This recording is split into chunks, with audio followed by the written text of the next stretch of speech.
Had some computer problems too, or up and running now. That's good. It's kind of a rainy day, so better be in here than out there right now. I guess when I rolled in, it started to rain, so I brought it in from Guelph, I think. So hopefully everybody can put up with it for the rest of the day. Moved by Councillor McKenzie, second by Councillor Anderson. The previous minutes of the September 19th, 2019 council meeting and September 3rd, 2019 closed session meeting are approved. All in favor? Okay. Additional items. I have one. I have one. Dave, anybody else? Let me know if you have one later. That's what it is. Okay. Moved by Councillor Elliott, second by Councillor Dirksen, that the Town of Minto Council convenes in the committee of the whole. All in favor? Great. Delegations. And we have the pleasure of, is Janet here? Mm-hmm. Oh, there she is. She's right there. I'm really pleased that it's a good thing we aren't golfing today because it's raining. It's okay this morning. It was all right this morning. Could have golfed this morning. But it's always a pleasure that when the golf tournament's over, unfortunately, when we do this, usually means the winter's coming, which is not good. But we have our groups together here to, I guess, take some of the proceeds and put it back in the good situations that they're going to put it back in, and all their community benefit they're going to add back to the thing. So as the mayor, it's always a great opportunity to present these checks to you. And how are we going to do this? Get Janet up here with me. Janet? And Sonia? Is both of them are here? Or Tanya? One of the Sonia quit. She doesn't work here anymore. Sonia's not here anymore. The new girl.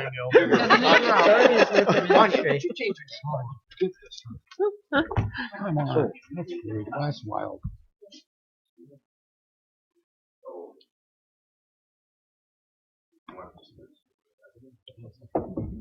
Oh, I know what you mean. Oh, my decision. Good answer. Joy, would you want to come up and get your check? Are we going to tell them what the checks are until they all open them up? Yeah, that way everybody gets $35. Don't open it. You want to say a couple words? Oh, well, yeah, obviously. Okay, thank you. Just obviously want to thank everybody who who contributed towards putting this on, and it's wonderful because the kids in the community will really benefit from it. So thank you. Mm-hmm. Thanks, Joy. And next up, mental health. I got Jessica. Jessica. Jess. I know you by Jess. I don't know. I know you by Jess more. Yes. And here's your check. And I know you're doing great work. Do you want to talk a bit about some of what's happening? I'll shake your hand first. Thank you. So Minto Mental Health is moving well with the proceeds that we got from the Mayor's Charity Golf Tournament. It will continue all those programming things that we're going to be able to bring to our community, including training sessions and educational sessions, as well as contribute to our mental health kits that we have created that we'll be happy to share when they are completed. Thank you. And you've been very busy with your after-school program, too. And next up, we have the Minto United Soccer Club, and Jackie's doing that for us. And one thing about soccer, they play in this, wouldn't they? Jackie, as a parent, I always love the fact when I had kids in soccer, I said, oh, a rainy day for ball, we're going to have a day off. Soccer, you play. Come on. Anyways, there you go. I'm sure all the kids from Minto United Soccer will benefit in the fall with all their new training equipment and a little bit of subsidies for some of the families that couldn't normally afford to play. How many years in soccer now? I think we had 230 kids for last summer. Oh, that's great. Yeah, that's great. Thank you. Thanks for your support in the tournament, too. And the U14 Palmerston Marlins and Minto Minor Ball, Wayne Martin.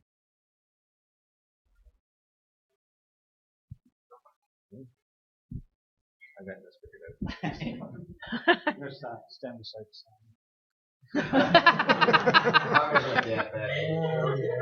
Oh, Oh, it's okay. That's because it's carryover from storytelling, right, Gord? Yes, I think that's it. No, on behalf of the U14 Marlins and our support groups in the minor ball and Minto Optimus, we made a donation to Jasper on the weekend, and I don't know if anybody knew how much they raised, but it was $40,000. Oh, wow. Fantastic. So Jasper's off to Italy for 3.5 months, if anybody doesn't know, and going through a treatment that the Isaac Foundation, did a year ago, and with great success. So anyway, some of the stuff that is happening is, I know the Marlin organization this coming summer is going to have 9 teams. So all of a sudden facilities are becoming an issue. So anyway, on behalf of the girls, they ended up with silver this weekend in their tryout tournament, and things are looking good for next summer. Thank you very much, everybody. Thanks, everybody. And do you want to take a picture of everybody? Okay. And just to let you know, if you open every envelopes or not, each envelope contained $3,500. Nice. So Wow. we did pretty good with 4 groups. Usually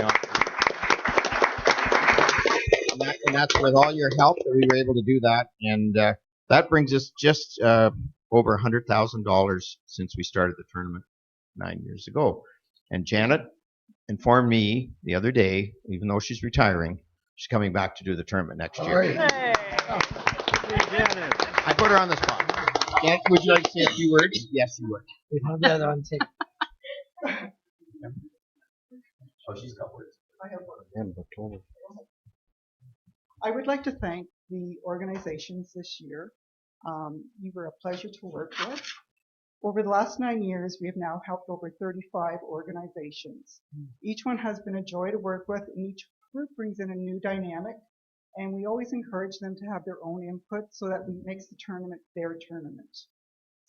And yeah, it has been wonderful. I would like to thank George, Gord, and Council for my last 23 years here.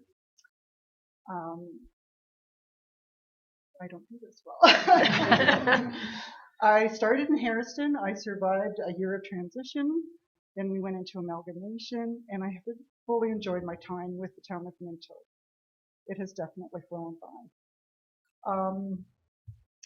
Thank Mayor Bridge and Council, and of course you, Gord, once again, for your continued support and always standing by me. I have learned through the years that if you're upfront, you admit what you've done to or said, and you tell the boss first instead of him hearing on the street. They normally stand behind you and help you through it. And I would like to wish Minto all the best. It's been a great place to work, and Minto really is where your family belongs. Thank you. Thank you, Janet.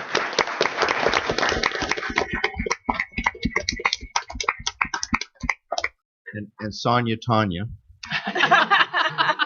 is going to fill your shoes in both ways too a little bit, but you're coming back and helping the tournament because Tanya will need that help because she's going to be doing your other job too. So anyways, thanks again. And with the groups want to come up and we'll take a quick picture.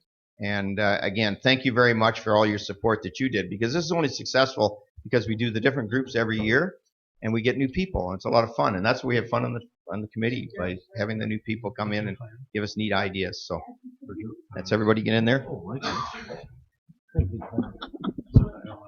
days before. Oh, we give you.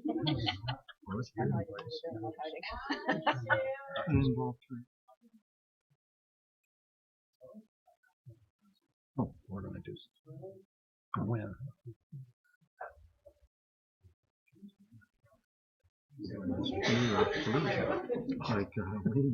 Oh, I don't know. Okay. Wonder what that cost. I never heard of it. When is she in school? I did a will. Oh, sure they After that. Well, she doesn't want a party, but we'll figure this out. I didn't know she was Right? Go, you got your answer. No.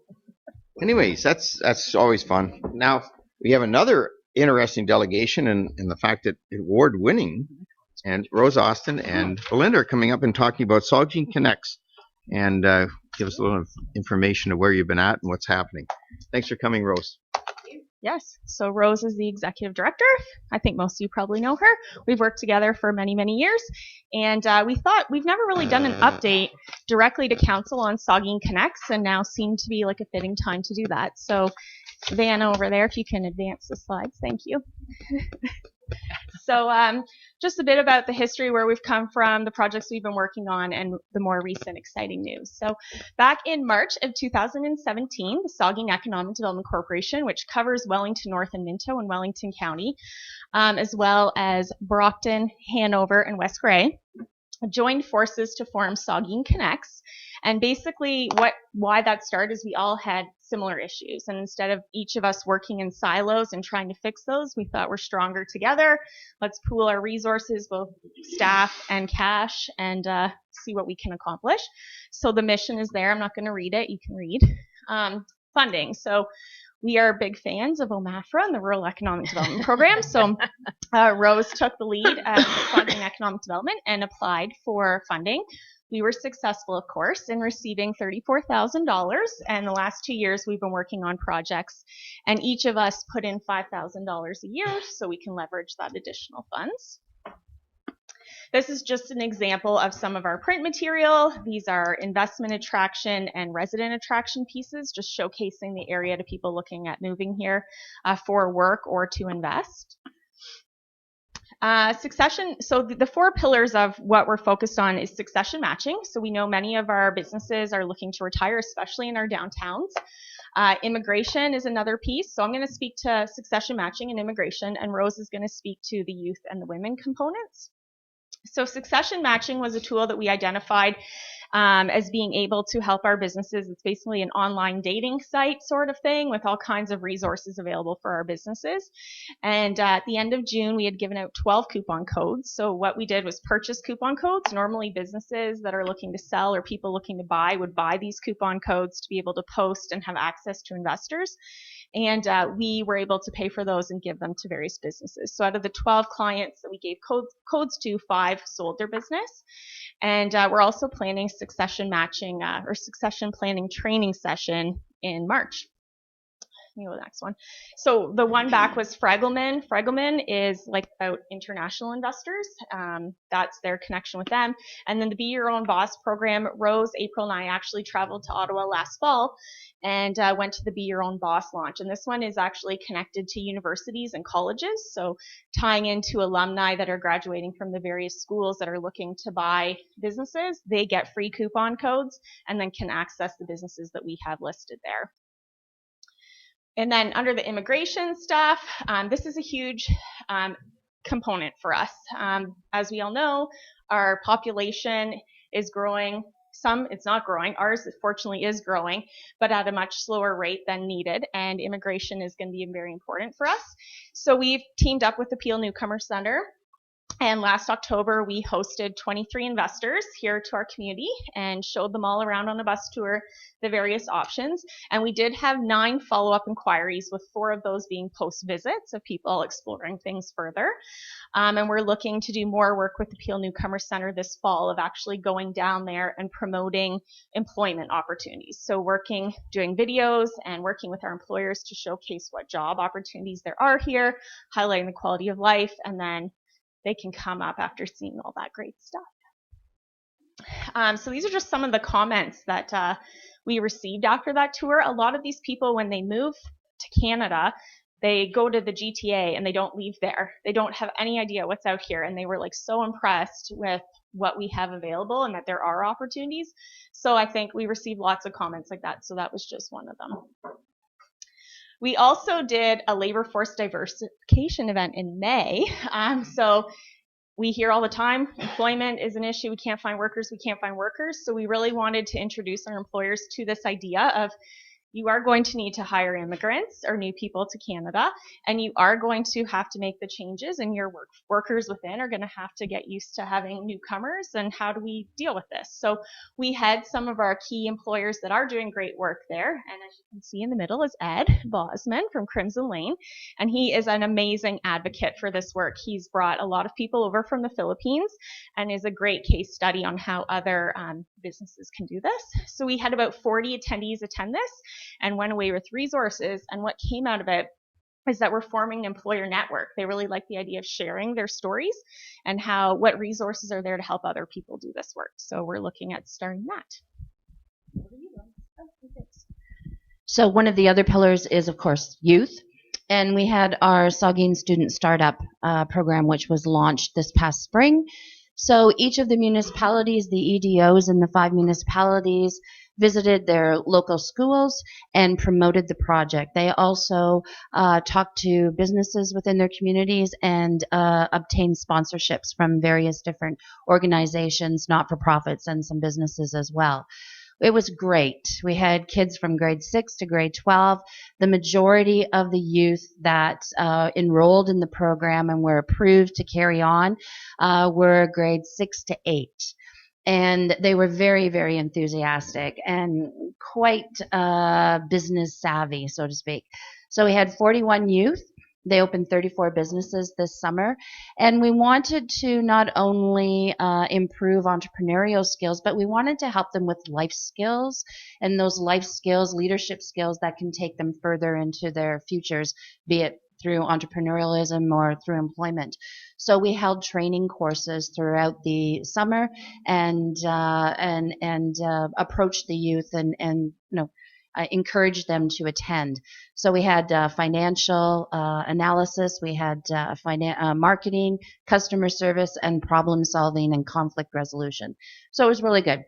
The kids were given $200 to start their business, and once they completed their business and sent in a final report, they were then given a further $100 to go towards their business. So it was great, and we are looking forward to doing it again.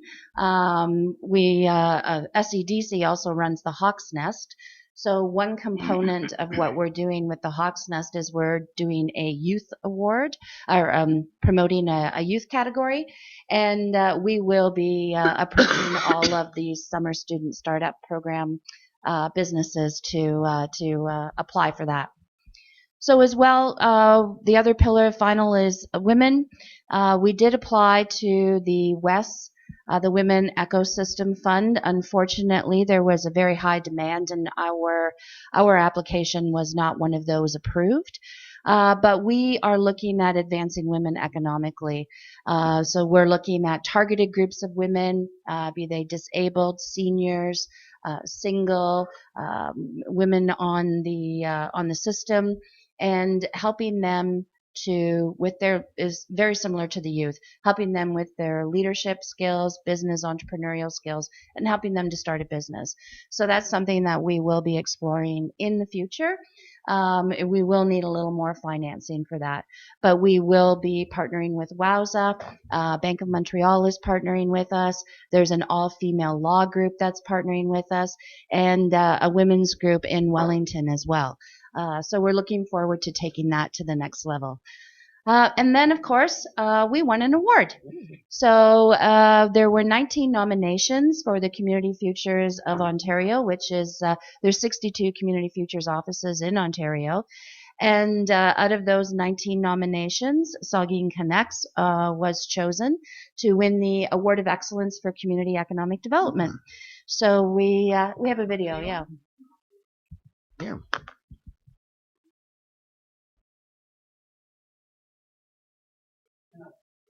That's got her. Done.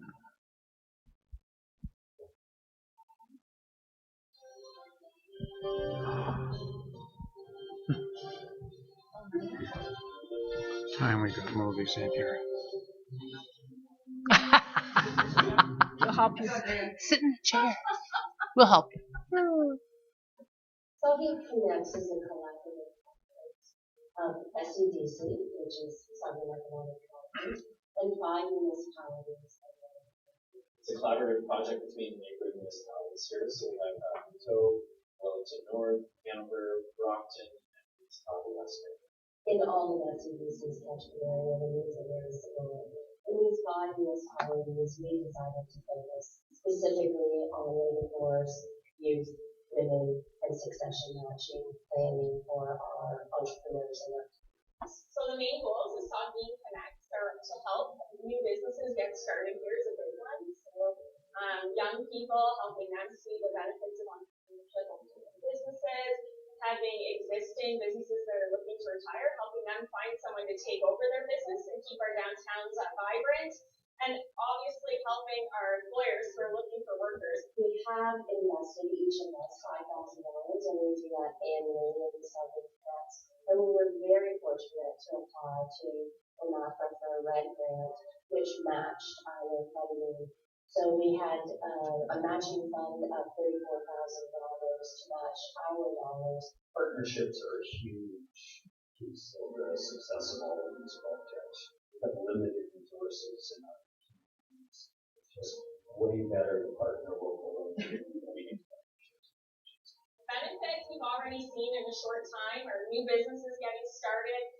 Seeing our youth operating summer businesses has been my favorite benefit, letting them try it out and hopefully try it again next year. Having our employers recognize the importance of integration and attracting new people to the community, and then finding people to work in their establishments. It's our hope that Southern Connect will be able to continue, hopefully doing wonderful work. All of our councils to the needs of our ladies. Good.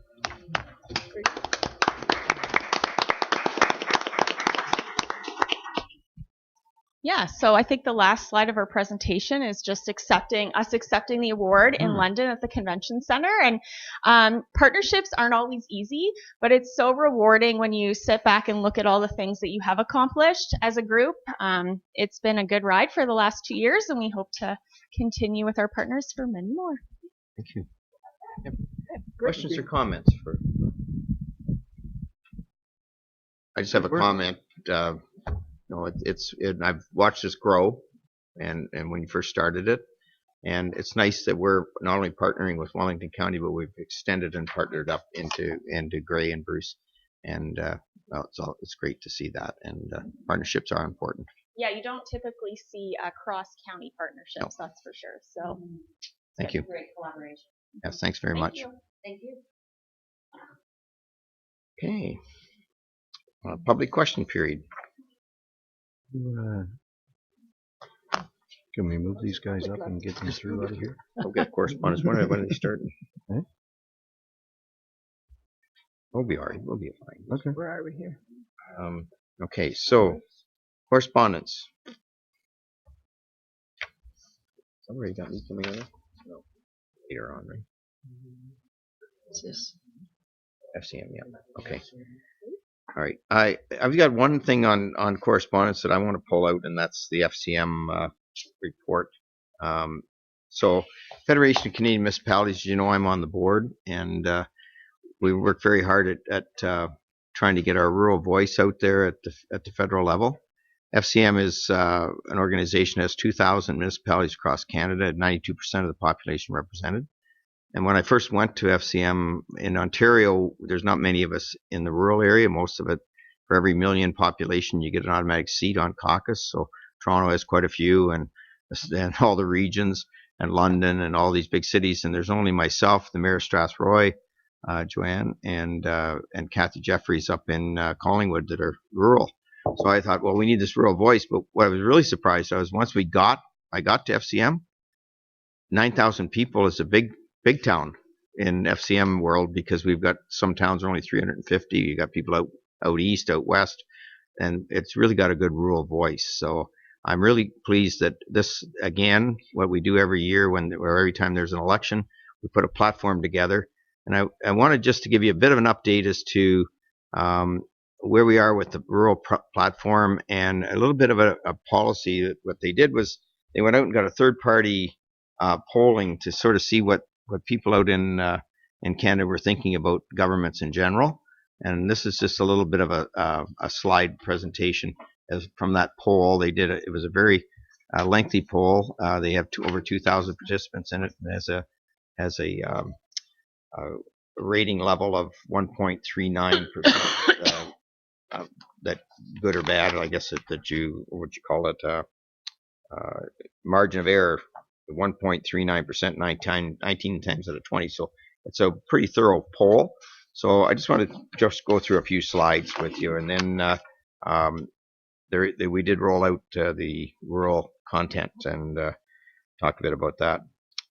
So what this first slide's about is what impacts your quality of life. And as you can see, we've talked a bit about it today. Affordability of housing is a big thing out there, and it's not just in our little area here; it's across Canada.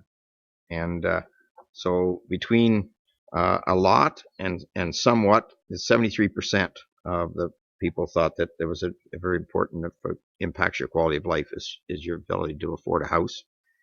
Quality of roads and highways, 81%. We're kind of used to that. We're kind of in an area where we need to have rural transportation. We ought to make sure we can get our goods and services back and forth and be able to go up and down our roads. And this one, you'll love this one, Mike. Snow clearing services. Obviously, across Canada, there's lots of snow. 75% of the people feel that's one of the important things. And it goes on to water and sewer at 62%, fire and services. But those top three are ones that municipalities are ones that bring to the table, basically, except, we need to get affordable housing going. So next slide. They kind of give you a ranking of overall performance.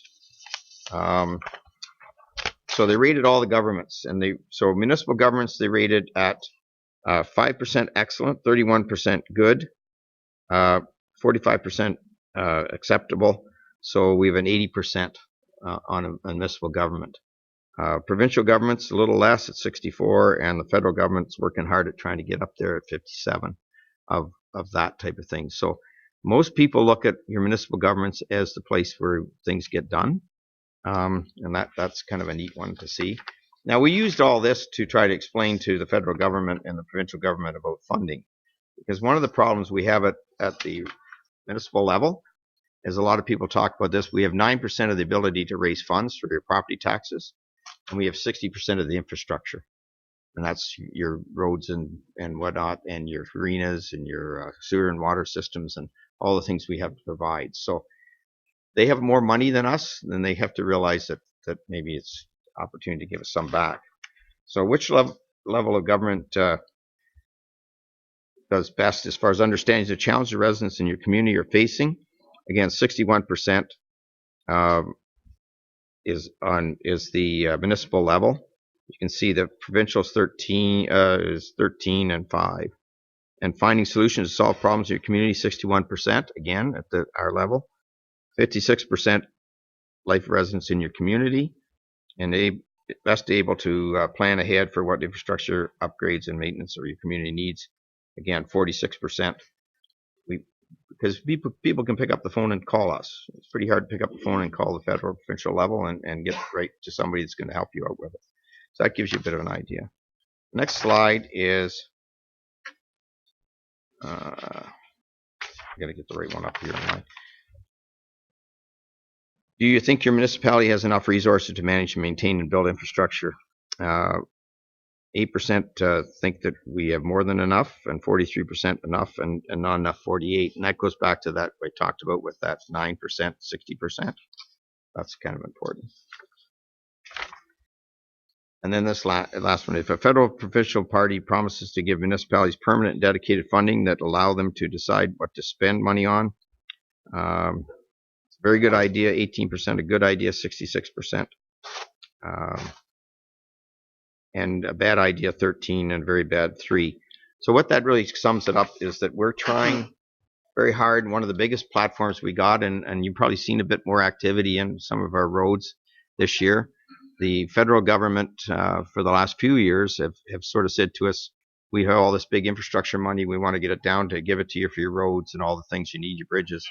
But they were funneling it through the province, and the provinces keep changing, as we had an election in Ontario last time. So they were to funnel it down to the province. The province hadn't come up with an agreement yet. So we've been announced federal money for a couple of years in a row, waiting for projects to be done. We were sitting there with the opportunity, if we have $1 million project, we can't do that all ourselves. We need that funding from both other levels of government, and it was being stuck. So this time around, when that happened, when it just didn't happen in Ontario, it happened across. Quebec hasn't signed their organization. I think the only two provinces are ready to take money was BC and Alberta. So basically, the federal government said, no, well, let's direct it, double the gas tax. You might have heard that we got our gas tax, which we get federal gas tax money for this little town. It's $286,000, right on that. $286,000, and it's indexed at a 2% indexing. And we got that a few years back. The Harper government brought it in, and then the Liberal government has kept it up. And that really helps us do some of our projects. So this year, we took that double gas tax, we got another 286, and you're seeing some of the roads that we're doing, some of the smaller projects that Mike said his paving crew out there, and we've been lots happening. And so this federal election campaign, we're asking for that doubling gas tax to be a permanent thing, given to us on a regular basis, and we've been talking to all the parties on that. We seem very receptive to it. That we know what to do with that money, as you've seen from this surveys. We know what to do it. We know where it should go, rather than waiting and hoping that we get a project approved through the other funding process.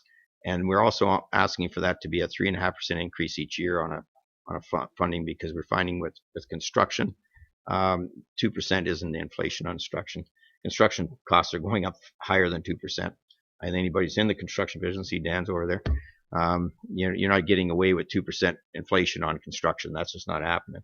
So we want to get that, and if we get that embedded, and the other thing is the rural broadband, that's been a big push, and we've got some SWIFT money coming out.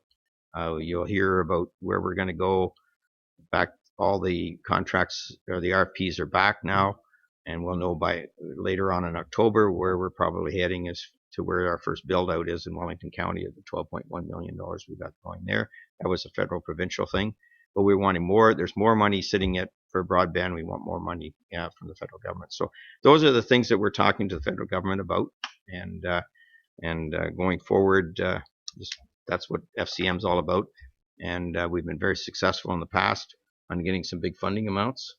And that doubling the gas tax is $2 billion. It was across Canada. So hopefully we can continue that up. And I know from our level, our municipal level, having $500 and some thousand every year to put into infrastructure might catch us up a little bit more faster than what we are. We still have a fairly heavy infrastructure deficit that we're working on. So I'd love to be able to fix everybody's roads tomorrow. I know this council would, but we all know we got restrictions as far as how many dollars we have to spend too. So anyways, that's a little update on FCM.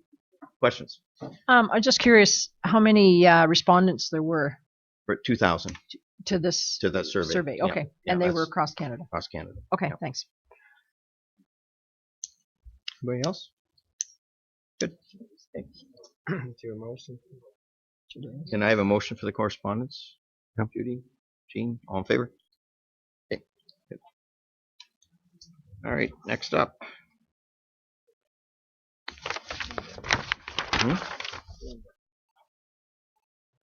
Belinda. Yeah. Culture Roundtable minutes.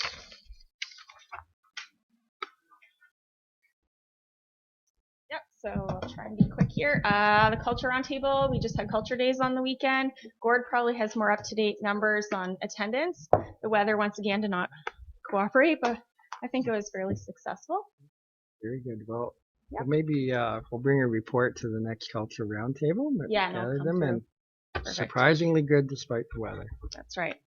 We had a lengthy discussion at the Culture Roundtable meeting about the founding of Clifford plaque.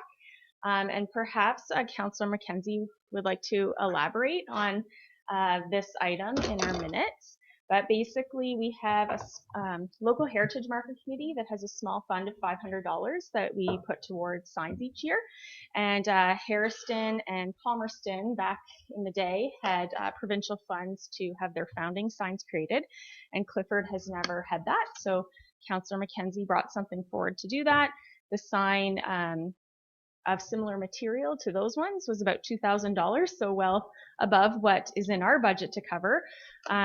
Through moving some funds around that we hadn't spent yet, we were able to come up with $870, but there's obviously a shortfall there. So I don't know if you have any, you want to expand on that conversation or?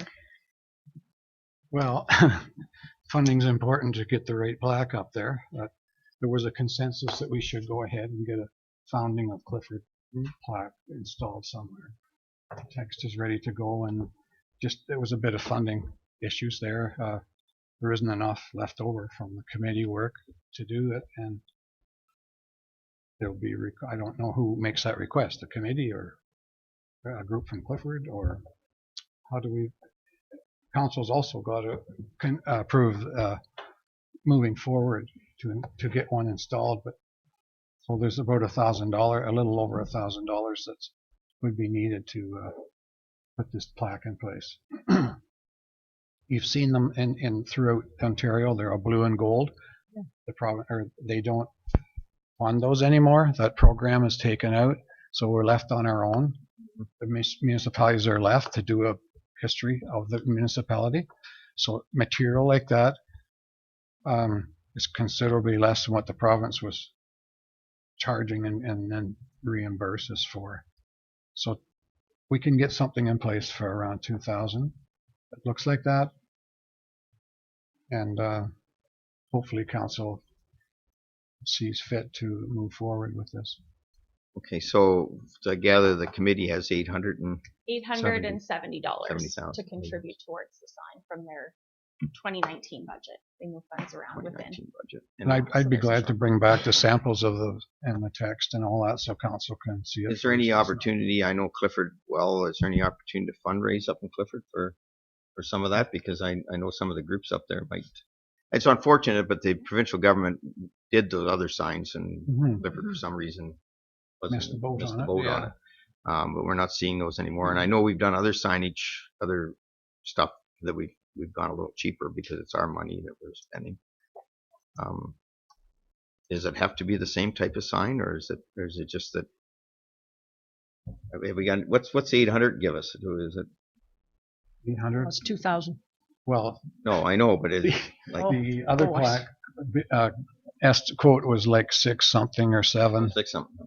It was on a different material and a lot cheaper looking, but to look respective with the rest of them and in place with them, those cast plaques are the best way to go. They last forever, and it's a little more money, but is it going to be done this year, Mark, or is no? it? I'm just okay. No, it So just came forward and it's come to council for. Yeah. Okay. Mr. Mayor, curiosity. Yeah. Can we just on that note? Can we then, as staff, take it back and we will come back with once we got the designs and try and include it in the 2020 budget. That's what I'm thinking. So we can have the what it is and maybe the location then determined, and we can have a quote and then be ready to go first thing in the spring when the snow melts. Then we can spend that time and help work with you to get that done if that's okay with everybody. Certainly, good plan. Yeah, and then that makes sense, because that's why I say it's not a time thing right now. We can get it done in 20 or almost the end of this year. So good idea. Okay. Yeah, so staff will take the direction and we'll work with Councilor McKenzie to find a location and get something established and get it ready to go for first thing in the spring. Yeah, thank you. Yeah. Yep, and the only other thing I wanted to point out of the minutes is hopefully you've had an opportunity to read the Railway Committee minutes and the report that the summer students did this summer. If you haven't been over to check out the museum, I would, well, you missed your chance. We're closed for the summer, but we could probably get you a tour. The work that has gone on there over the last 3 years is quite remarkable. Felix Weaver has been our summer student the last 3 years, and this past year, Haley Friedel was there, and they did a lot of work. As you can see, they archived 811 items. They entered another 237 books. And although the report says 1,281 visitors, we actually had over 1,400 visitors. And it will have increased even more after this past Saturday. So it's lots of really good information, really interesting to see where people are coming from. The museum looks really good. The baggage shed looks awesome. And the volunteers like Bob McEachran is amazing. Diane that works there. Wayne is not here anymore. Chad, Susan, like we have a really good group of people, and this has come a long way, that I can think we're proud to call it something that we're involved in, and it's a great centerpiece for downtown Palmerston. So I just wanted to make sure everyone had been And brought to their attention. just on that, the little trains going out even in the rain. I think you had over 50. There's over 50 kids that 50 did the Tiny kids. Trains event Saturday. And yeah, what they did was they went up and they had a little card, and they went up to all the merchants and they got their little bags filled with things. The kids coming back with their big smiles and their little tote bags full of really neat ideas, and I think that's been good. As far as the railway goes, I mean, we had people at the opening of the soft opening of the baggage car. People from this south of Ottawa came down for it. Social media is such a thing. I mean, a lot of people love railways, and it'll be a big draw. And now all aboard Palmerston, they're using that whole thing as a connection. So we're going to see great feedback. And then I have to give the Lions Club a lot of credit, standing out there in the rain, putting the new brick around the backside, and it's going to be around the whole thing. But they did a lot of work in that rain too. But the park was well used on the weekend, and yeah, exciting. Thank you. Just further to that, there was just under 1,000 visitors there logged this past season, and it's just a tribute to what they do there. I think it's up to 1,400 now. Yeah, because that was the earlier number. Whatever, it's just great work they're doing there, and attracts a lot of people. Yeah. Thank you. So we have some motion to move that. Yep, I'll move that. Mayor Turton, Johnson, all in favor? And we have trails. And Al, how are you? We're doing well, Mayor Bridge. I'm just going to speak in lieu of Greg Mallett. Yep. He's busy at the arenas today, and seeing you're there, could you present the minutes for us? Sure.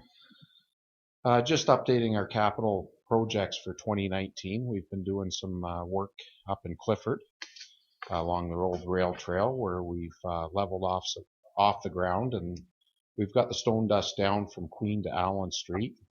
Allen to John's been a little tricky to finish off with the weather. It's a wet area to begin with. And it hasn't cooperated too much with us. When that work is done and the bills are submitted, the committee is looking into possibly purchasing some gates for those trails as well. And they're going to discuss that at the next meeting, types of gates, and come back to you. And of course, this is going to be hinge on what's available for funding when the stone dust work is complete. In both minutes, you'll notice that there's trails photo contest. I don't know a whole heck of a lot about it, but Greg's encouraged you to go on Instagram and Facebook and take a look at some of the pictures that have been submitted for the trails. Another thing that's going on with the Trails Committee is they're trying to get a terms of reference done up for themselves, and they're hoping to have a draft to bring back to the council for after their October meeting. I guess on that, if there's any questions on the trails minutes, we'll questions. Good. Hoover, Dean, Judy, all in favor? Thank you. Thank you. Staff reports. Children's program. Ron, you're in the chair on this. I am. You are. Great. Welcome and not welcome. Sorry, I irritated you. I've never had anybody walk out on me. Yeah, okay. Boy, take control. Go ahead and give us a report. Alrighty, so I'm just here today to kind of give you an overview of our children's programs as the summer has come to an end and the school year has come to a start. So it's been pretty busy. So I'm going to go over today a recap of our summer day camp, as well as the beginning of our after school programs, plural, because they're in both schools this year and being utilized, which is great to see. So today I'm going to talk about summer day camp, the programming and trips we did, as well as the registrations and our inclusion worker / leader that we had this year, and how we supported 2 children at camp this summer. So our weekly themes were Amazing Race, Disney Week, Circus Week, Olympic Games, Barnyard Palooza, Seasons Week, Mad Science, and Desert Oasis. All were received really, really well. They had a lot of fun. I think complete information and everything, feedback from kids, parents, and leaders was that Amazing Race was a lot of fun, and the kids were super engaged. So that was pretty cool to see. And I do know Norwell is doing their own Amazing Race right now with their leadership team. So I guess it's a across the board kind of fun thing. We did 3 trips. Our 2 big trips, which was Binghamton's Big Splash and the indoor playground, which is a wonderful place for children to go, and it was safe and clean and easy to kind of navigate through with 40 children.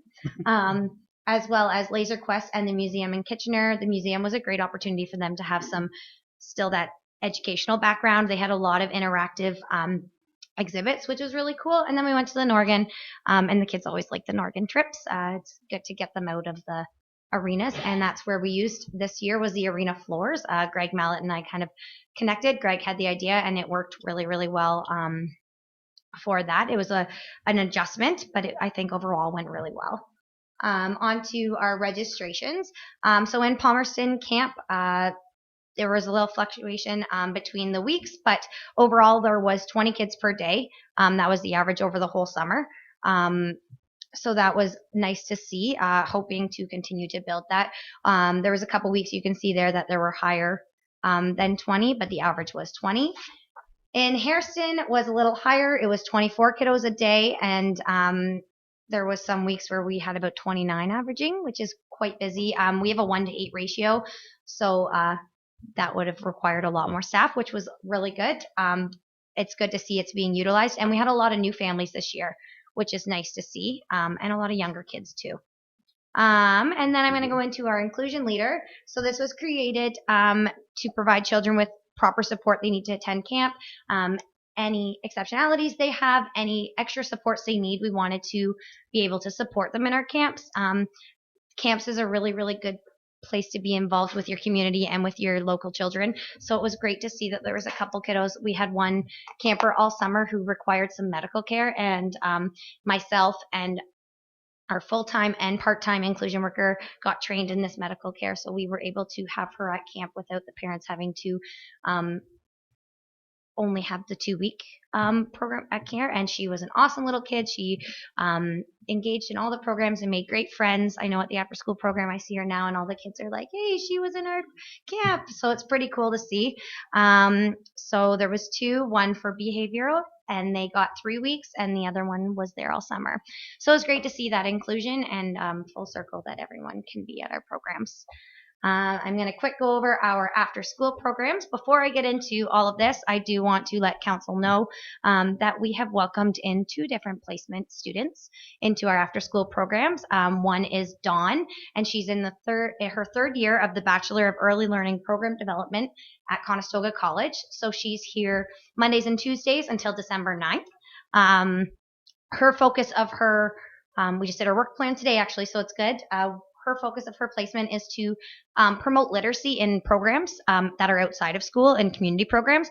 So there's 9 forms of literacy, and she's touching on in her placement duration here. She's going to be creating a program that touches on, I think, 8 out of the 9 forms of literacy, and create a document to parents that it can go home with them to promote literacy both at home and in programs. So that's pretty exciting. We've been conversing back and forth. She's been using the desk downstairs, which is perfect for her, nice and close. And then we welcome Tiffany Lenslink back on Thursdays and Fridays. She was our site leader in Hairston this summer, so she's coming back for another placement. And she'll be doing things. We're going to do some research about how sensory promotes, sensory has benefits and sensory play. So we're going to kind of focus her placement on that. So going into our expansion to Minto Clifford Public School, we are now able to provide that care to JK and SK students, which has been awesome because we are servicing a lot more families. So we have 18 participants registered there to date, and we utilize the classroom, library, gymnasium, and the outdoor playgrounds there. So our JK-SK inclusion into our program now has been awesome. We have a lot more families now being able to have care because they're not kind of reaching that or hitting that barrier of we can only have care for our kids who are a grade 1 or older. So right now we have 7 JK-SK students registered in Minto Clifford and 8 registered in Palmerston. I did this a week ago, and I know we have a couple more in each program, so it's being utilized quite well. And then I'm just going to go into our registrations. 19 participants registered. for Minto Clifford Public School, I said 18, but it is 19. This is my stats slide. And then there's 11 kids averaging per day, which is a great start because if we look at Palmerston Public School last year, we were at about 4 averaging. So that's a nice increase for it being in the school for the first year. And about 37% of that is JKSK students. So obviously that's a very large portion of our registrations are JKSK, with the next one being about grade 2. So it's good for succession. Those kiddos will need care for quite a few years to follow. Going to Palmerston, it's very interesting because it's very different. JK is about 5%, and SK is about 19%. And then another big part is our grade 4s. So those grade 4s, the majority of those grade 4s were grade 3s who were in the program last year are still coming. We have almost all of our registrants that came last year coming again this year. So it's been really good to see, and there's been really good feedback. And 37 participants registered there and 22 kids read a day. So that's quite a big increase because I think the most we had ever last year was 17 a night, and that was a couple nights. So in conclusion, with these children's programs, there's the increased registration, which emphasizes the need for programming and childcare in our community. After school programs are assisting in filling that childcare gap. I've had a lot of parents say that it's great that this is available now because they were having such a hard time. And as well as these recreation programs, the after school and day camp create meaningful employment opportunities for town of Minto residents. And that is everything. Has anyone got any comments or questions? Just a comment. You can see the enthusiasm Jess has. I don't have to. And without your enthusiasm and your ability to drive this program, I know we took a bit of a chance, this council, over the last, when we started it up, but the need was there. We knew that. We knew we needed it for our workforce, that there wasn't that high quality after school care. And we had to battle with the school boards because it was new to them and for us to run it. But we got through that. We got through the social services in the county, through yourself and Matt, and there was a lot of little hurdles, but great success. And with their summer program and with that program that we're running now, you really bring a lot to the community. We're proud of you. Well, thank you. Great. Any other comments or questions? I have kind of firsthand knowledge of this because my 2 grandchildren work, one in Harrison, one in Palmerston for the daycare, and the things that they bring home about how good it is. Plus, my backyard, see them all walk by, go to the pool and an Oregon Theater, and how well your staff are. It's not like a thing. All kids are having fun going back and forth. And I've saw the Harrison group a few times when I was over there to bring Brooklyn some lunch or something. They seem to be always having fun. The big thing that I found out from my grandkids is you and your senior staff didn't leave them alone. They had support. You met with them. You communicated well with them, and they felt really, really supported in anything that they did in there. Program's wonderful, and it's improved over the years from what it used to be. It's more intimate and more fun for the kids, I think. And I think you got a great group, and that goes back to you and your group that support that. Well, thank you. So I would take a motion to receive the report as presented. Deputy Mayor Dave Turton and Mayor George Bridge. All in favor?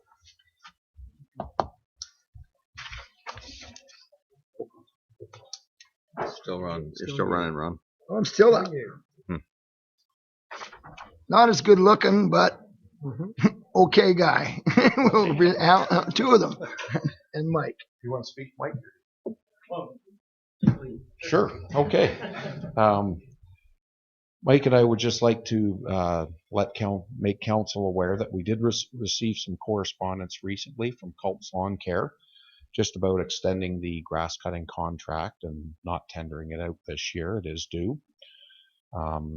We have had an opportunity to work together for 3 years, and we feel that over that time period, We've developed a good working relationship, and Culps in this past year in particular has done a really good keeping concerns with the grass cutting at a minimum.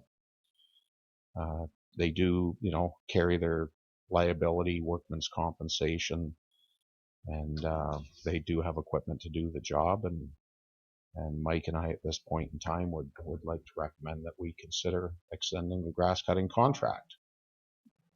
There are some options in the report that I'm sure council's gone over. So, any questions? We're open to discussion. Sure there is. I just want to bring to council's attention to that in the report there was a resident, and you got the letter in the package, that did express interest in cutting just one little portion of our grass cutting contract. So I just want to make sure that you were aware of that, and that letter was in your package. That has been brought forward. Yes. Deputy Mayor. Thank you, Chairman Ron. So have we considered the letter at all, or am I misreading something here? We're prepared to give the whole contract to the Culps, or have we considered the letter? At this point in time, our recommendation is to extend the contract with Culps. If we want to consider the letter, a proposal would come forward in the near future. So have we discussed this with the Culps at all about giving up the cemetery or Nope. whatever? Nope.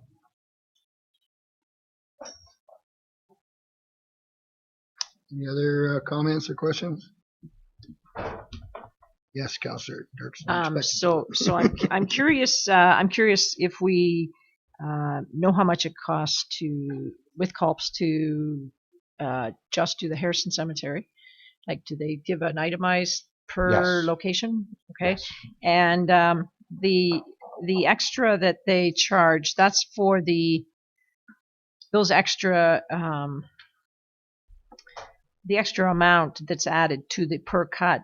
Those extra cuts are only in the spring, though, right? So you've just put them over top. Some of those properties we've assumed as additions as years have progressed. Okay. Yeah, so actually, just along with that, Councillor Dirksen, the extra grass cutting, that is just an item that is added to the invoice. The extras that you're seeing here are actually properties that we've assumed over the contract and have been an addition to the contract. Oh, okay. Not the cemetery. There's been some work on the nature trails. One, there's the parking area we assumed a little while ago in Clifford at Allen Street and Elora. Yes. At the corner when the big dig was going on. Okay, so really those extra properties really haven't added very much to the cost of the contract then, at all. It's about, it states in the report. 372. No, but that 370. Yeah. See, I thought those extra cuts were the extra cuts that we had asked Culps to undertake in the cemeteries to avoid some of the complaints that we were having. No. So any of the additional cuts is just part of the invoice. Right. Okay. We've seen, and on average, it's been four cuts per month. Is what I've been able to see.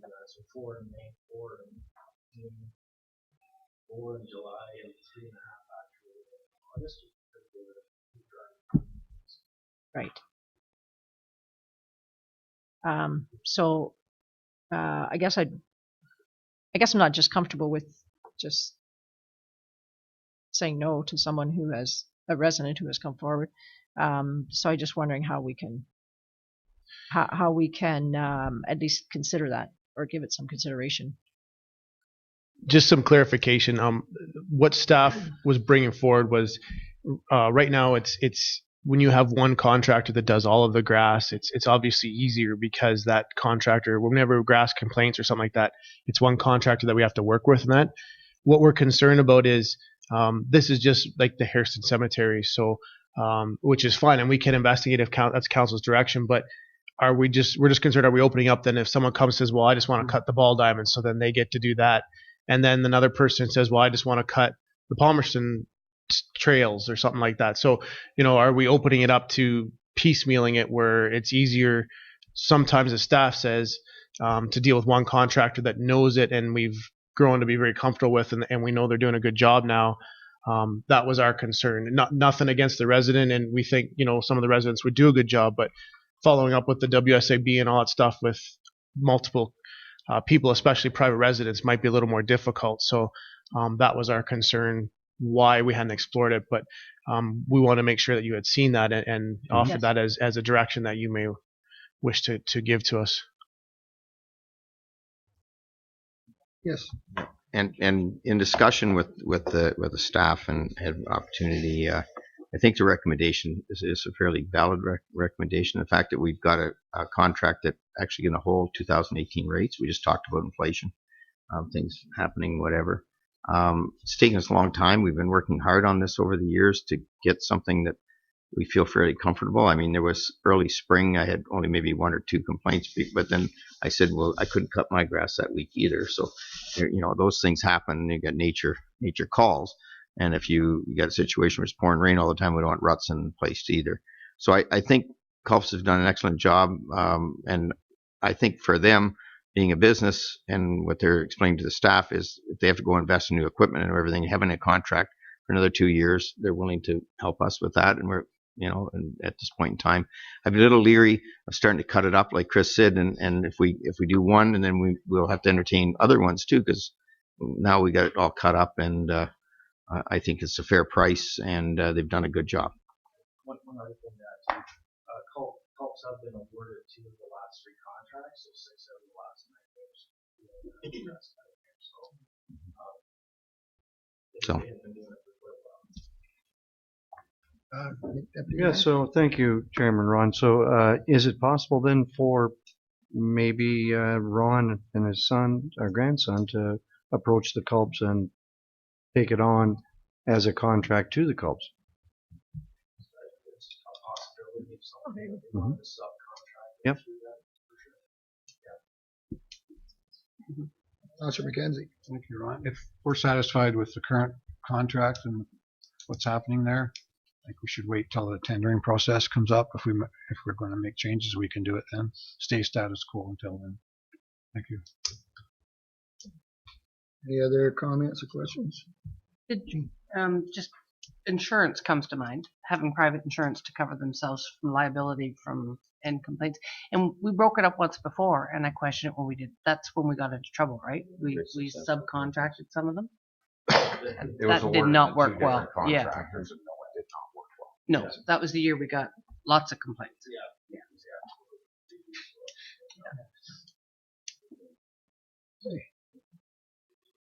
Any other comments? I have a question. And I noticed in the Palmerston Park, which is, the Lions have helped with and stuff, and they do a great job of cutting the grass. I have no problem with what the Culps do down there. It's wonderful. Like when they're done, it's a great job. I'm wondering if in the future, if I know our gardens have got away from us this year at the park. Paul, at unforeseen circumstances, lost his staff halfway through the year, and he's busy watering flower beds by himself with one staff, and it's difficult. I used to see him like once a week in the park weeding and keeping ahead of it, but he can't do that. I think the Lions, there was some communications problem there. I think they had offered if they could help too, but I see that me personally, I see that the Lions Club are way too busy to be able to commit to somebody to once a week to be able to go out and do a garden here and a garden there to help him keep ahead. We tried. There were some people that out there had worked with it, and they actually weren't Lions. They were friends of Lions, and so I'm wondering if there's any possibility that Culps could do a flower bed here or there or a couple of gardens and kind of keep a flow going with that. Every grass cut or something like that. Could that be involved in this program, or would that cost us extra? Or could we investigate that? It would cost us extra. Oh, yeah.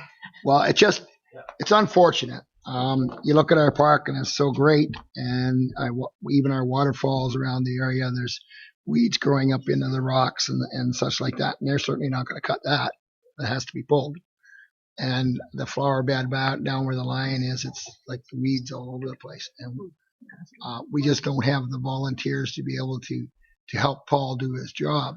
And I mean, God help the guy. He's got more than he can handle. He once told me, it was last year, he told me, not this year even, that he could put one staff at that park and start them on a Monday, and they start over again on a Monday, and work 8 hours a day and try and keep it at maintained at a level that it should be at. So is there any way that we could be involving Culps in that, because they're a landscaping group? And Well, I think the first thing we'd have to do would be to consult Paul. okay. Paul hasn't spoken to me about Yeah, this. and I haven't talked to Paul about it. And this is just something that I brought forward last night at Prac. That it's very, very difficult for, like I said, the Lions are doing all those bricking and stuff, but it's just hard for us to keep ahead of it. And our volunteers aren't just there. So. Yeah, and on that, Ron, I mean, the Lions Club did mention it to me too, and when I went out to talk to Paul, I didn't realize at the time he had lost a body halfway through the year through sickness, which is, as we know, in the world of landscaping, that's not easy to replace. And so I think going forward, Paul, and through Mike and Al, the good and the bad news of the park in Palmerston is, good news is we've done a really amazing job of doing things like with the waterfall and all the other stuff. That the hard part is there's a maintenance concern, and I know the Lions Club had talked about maybe getting a volunteer group, and I see even I got a note the other day that got a full schedule of things. Yeah, here's some things that other outside of what you're doing. So I think rather than involve Culps in it in this project, because this is grass cutting, I think we will go back and Paul's working on a plan overall to see where we are and what kind of resources we need going into the 2020 budget. Yeah. But definitely there is some areas that had he had full staff, he might have been able to get to. But even then, I think it'd be a hard stretch, because we've kind of created a nightmare for him in the sense that we keep adding things, and at the end of the day, you have to add resources too. So I think that's something we have to look at. But rather than have two groups go out doing it, I think let Culps do the grass, in my mind, and we'll look after whatever landscaping needs we might do, because we have the people there. Yeah. If you could take a look at those flower beds, and it's a phenomenal amount of people that go through that park. Well, I'm not saying that. I'm just something. Saying, yeah. Even it's something that it's embarrassing to walk down and look at that main flower bed and to see it, like more weeds than there is shrubs, and it's got so far ahead of us that I don't. Well, I think that's a situation. I know I've brought it to Mike's attention, and Paul's looking at it, but there's no way of getting it done this year. What I would recommend is what we'll do kind of in early winters, we'll get Paul in and we'll do a report. I'll help Paul with the report, and we'll go over all of the stuff that he has and that to give council a good perspective.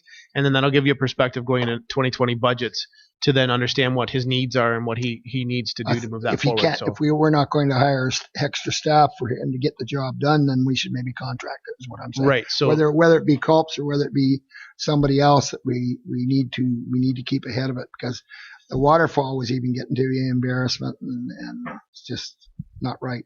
So just to go along with that too, I think the high school does provide support in spring months and as well in the fall. It's just it is those 2 summer months where we get Okay, as long as Chris, we have it in our thoughts and you people have your thoughts when it comes budget time, or who's going to do the job, or whether we can keep up with what we got. We did it one time. Start a Hort Society in Palmerston. Yeah, that's what I'll do. Get them to join us, and we'll come over. You're pretty close to Palmerston. I know. So why don't you start a I Hort? did the flower bed outside the hospital. Ron, the deputy mayor wants. Yeah, I'll move the motion. All right. The motion be that recommendation the county of Town County receives October 1st, 2019 report from the roads and drainage manager and facilities manager regarding town property grass cutting for 2020 and 21, and continues to use the services of Culps Lawn Care at a rate of $4,230 plus HST per cut. A second. Second. Moved by Deputy Mayor, second by Mayor. All in favor? Thank you. I'm back. Okay, and we have Thank you, Deputy Mayor. yep, and we have Terry up here doing the. I believe it's the Clifford. Laura Street. I can't get it up here. Go ahead. There you go. So council will recall at the last meeting, we heard a public meeting from applicant Ben Bray with the proposal to rezone a property from what currently is permitted a single family dwelling up to a fourplex, including additional relief for rear yard and parking out in front of the building. A few neighbors attended the meeting and raised some concerns. Just to summarize those. One had to do with buffering from adjacent properties, increased density, compatibility, low cost housing, grading, aesthetics, and parking in front. So town staff, our county planners, and the applicant worked together to come up with a compromise. There was no way that it could comply or meet all the neighbors' wishes, but the three individual parties feel that it's close to meeting in the middle ground and allowing for the development to go forward in more of like a neighborhood type of feel. So in terms of buffering, the building previously was located 10 feet from the side property line. So in the picture there, it's the top one. The building is now being centered on the property. So it's got a roughly an 8-foot or 18-foot setback from both side property lines. To address concerns from the neighbor to the top, I guess, with having to look at people in his backyard, the applicants have agreed to provide a 6-foot privacy fence along that face of the building, just to break it up. Compatibility, density, the applicants do wish to maintain a 4-unit building. Discussion was brought up about reducing it to a 3 or semi or leave it as a single. The applicants have chosen as part of the business plan to proceed with the 4-unit design. And this actually does comply with the minimum density requirements that a development in a new plan of subdivision would have to meet in order to meet the provincial policy statement. Compatibility was another item that was raised from one of the neighbors. There is a multi-res building within that same block right in the area. So there are multi-res specifically in that block and spread across Clifford. Grading was brought up from the neighbors as well. As mentioned at the previous meeting, the property is subject to site plan control. So the applicants have to, or their engineer will have to ensure that post-development offsite flows won't be more than pre-development flows. Aesthetics, the applicants did provide a picture of what the end and side of the building would look like, just to give council a feel. So it's a mix of brick and siding in a bungalow style. To address concerns about parking at the front, the applicants have agreed to narrow the parking to more the minimum width of aisle and parking spaces to allow for vegetated buffer on the 2 sides of the parking lot, and also shift the building 5 feet towards the rear. It used to be 15 feet. They've reduced it to 10 feet to allow for an additional 5-foot buffer between the parking lot, the front property line, and Delora Street, and have also agreed to plant some low shrubs there, not to break up the parking lot feel, but not to provide site impediments as people are leaving. The one thing that we also did discuss that was not brought up at the meeting, but I wanted council to be aware of, talk to the applicants about style of lighting. So these type of developments, you always have external lighting for site security purposes. In the zoning bylaw, it's a requirement, and the applicants have definitely agreed to it as well. But any external lighting will be strictly downcast, so there's no glare going to be on any adjacent properties. So my recommendation is to pass the amended proposal to rezone the property to the R2 with a reduced setback down to 3.04 meters and to permit the parking at the front of the building. Okay, any questions? Questions for Terry?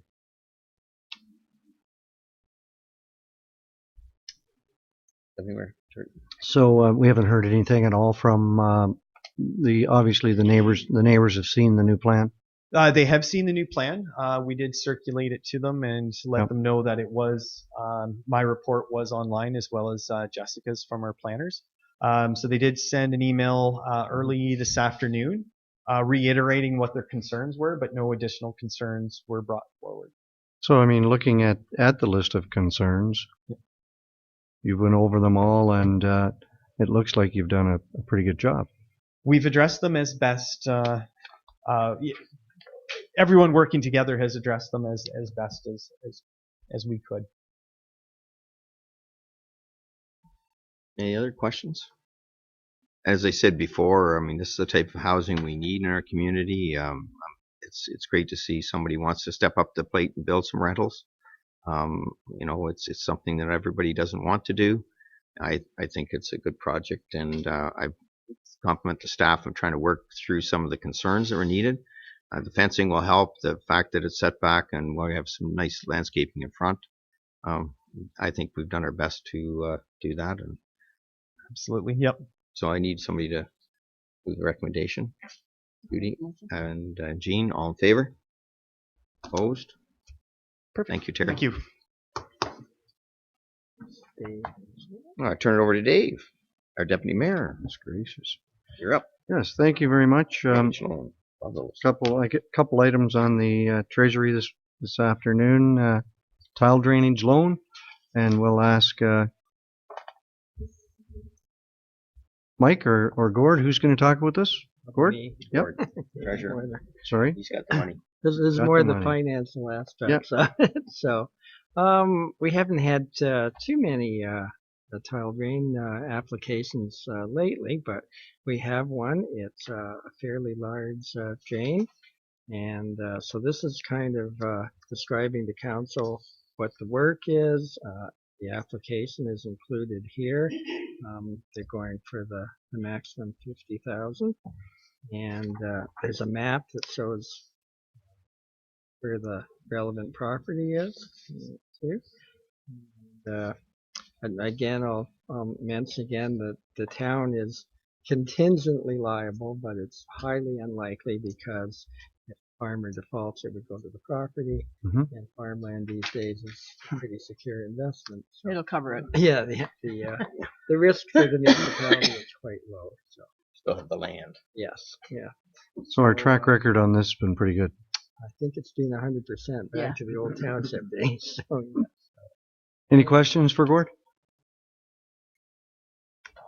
Okay, so the recommendation is that the council of the town of Minto receives a report from the tax collector regarding an application for the tile drain loan by 2380163 Ontario Inc., Jonathan Foster, and approves the application for the loan under the Tile Drainage Act.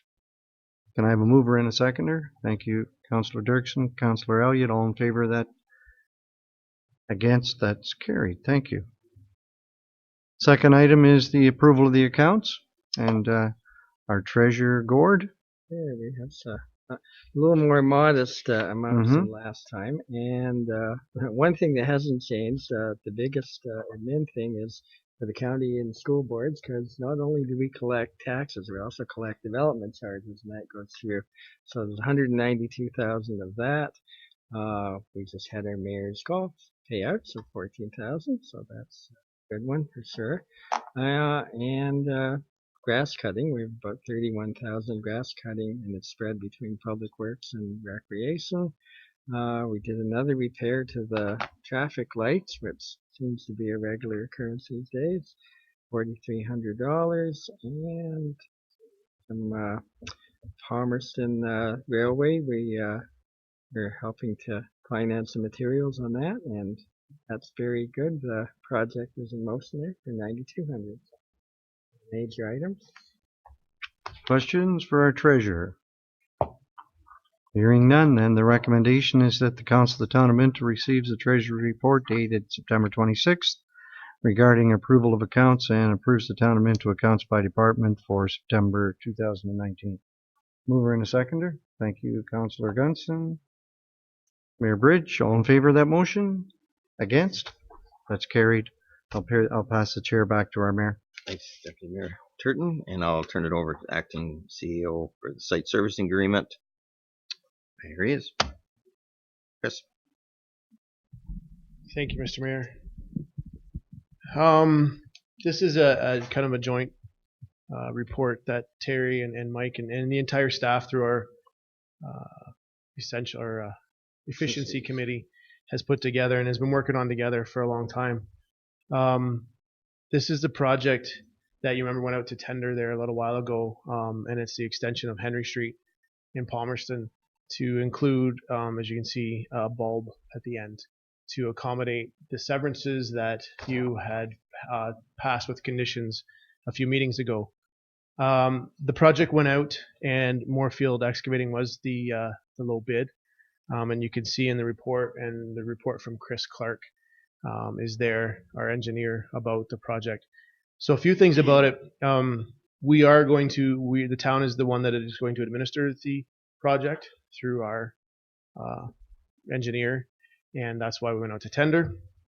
We have come to a site servicing agreement, which is the first stipulation on this development with the developer, Dan Sinclair, and you can see that the money there.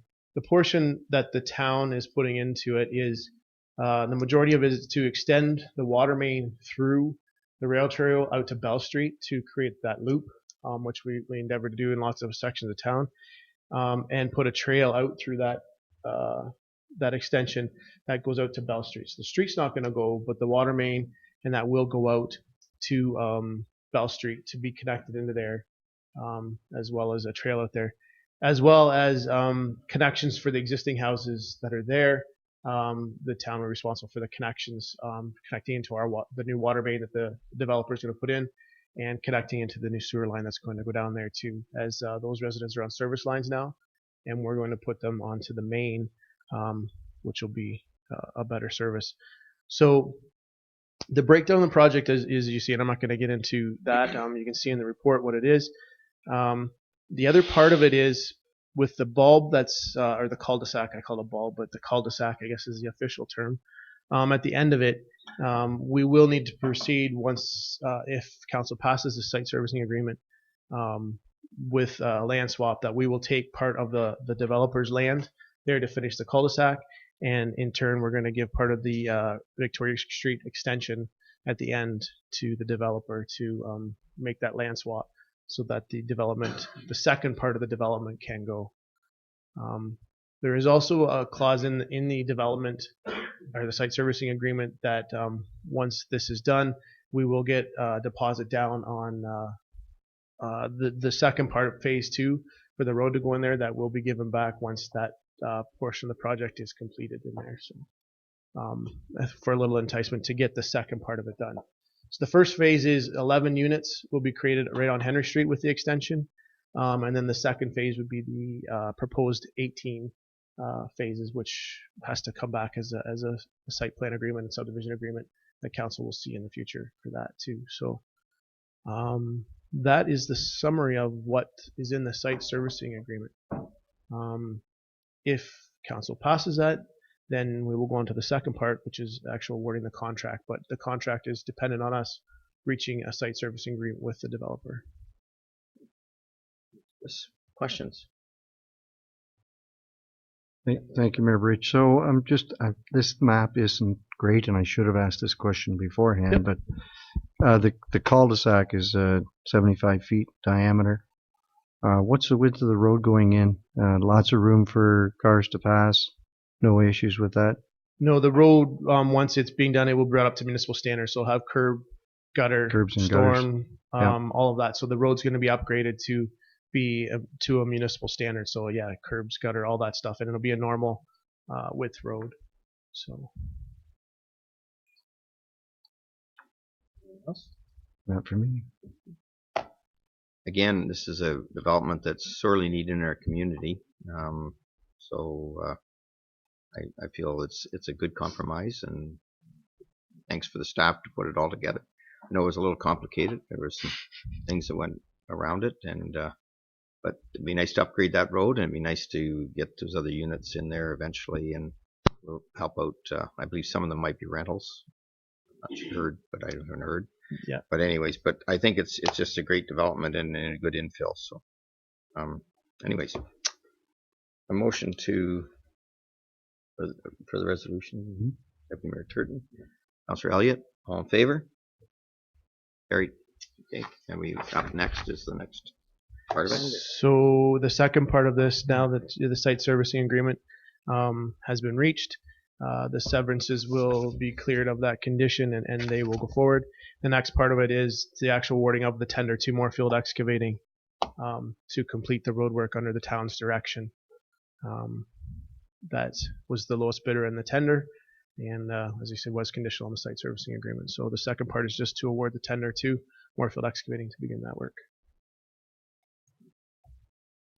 Questions? Mover? Mackenzie? Erickson, all in favor? Good.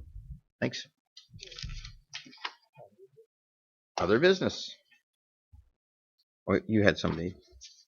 Did you have one? Yep. I just wanted to, I got an email. I was talking to Ken Wolf that the upper deck is having a barbecue open house this Saturday. Yeah. I think it's 2 to 4 at the upper deck on Webb Street, Hairston, and that's everybody's invited. Yeah, I think they've done some upgrades. Yes. Yeah. So I think it's a 3-phase project that they're doing in there, and the first phase is complete. Anybody else? Anything? I just want to comment. Oh, sorry. I was just going to say, I believe it's 11 till 2. Don't 11 come at to 2? 2, it'll be over. Yeah, Okay. yeah. Yeah, That's we were going to thank go you, late. Judy, for Yeah. Sorry. Cleanup. We're the cleanup crew. Sorry. We're the cleanup. We do the cleanup. I was just at the launch of Ridewell, and I'm really excited about that. We just launched it at the barn and at the museum. It was quite good, and I'm really looking forward to that, and I'm hoping that'll be a success, that project. So that rural transportation issue that we're all working on. So if you know anybody, get your app working, and I think the warden had the app up and running, and you could see where the cars were and everything. It was kind of neat. I'm not that computer literate yet. I'll have to get mine up and running, but in case I don't have a car to go somewhere. But anyways, that was great.